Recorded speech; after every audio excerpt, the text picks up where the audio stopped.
In the middle portion of Mark, he's told us that John the Baptist was killed by Herod, and there are two feeding miracles where Jesus feeds large crowds with small bits of bread and fish. This is a picture of Jesus as the Good Shepherd. If you have Herod, King Herod, as a bad shepherd, a bad leader, here you have Jesus, the Good Shepherd. If you have the Pharisees that come up from Jerusalem that will keep on conflicting with him in this section, they're bad shepherds. Jesus is a good shepherd. And because of Jesus being the Good Shepherd, the threat of the bad shepherds is always there, and in this section of Mark we see Jesus moving outside King Herod's territory, further away from the religious authorities that come from Jerusalem.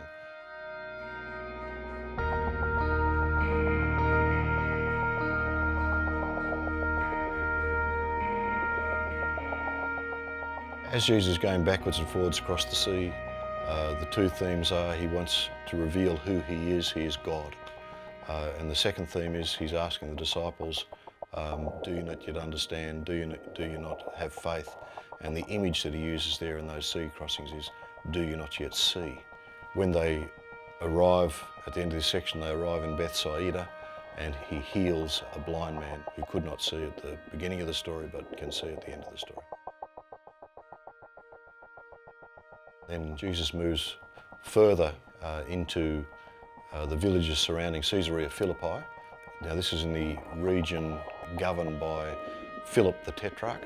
Caesarea Philippi is a very interesting place. It's where one of the headwaters of the Jordan come out from below Mount Hermon. The water comes out of a cave, and this cave was a place where Alexander the Great had established a shrine, a sanctuary for the Greek god Pan.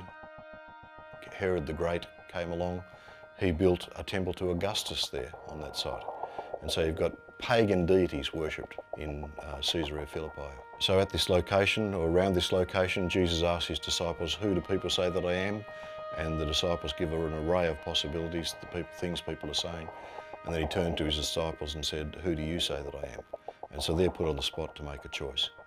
And here it's sort of, you can imagine the scene where there's Pan is regarded as a god, Caesar Augustus is regarded as a god, and we know that on the crossings across the sea, Jesus had revealed himself as God.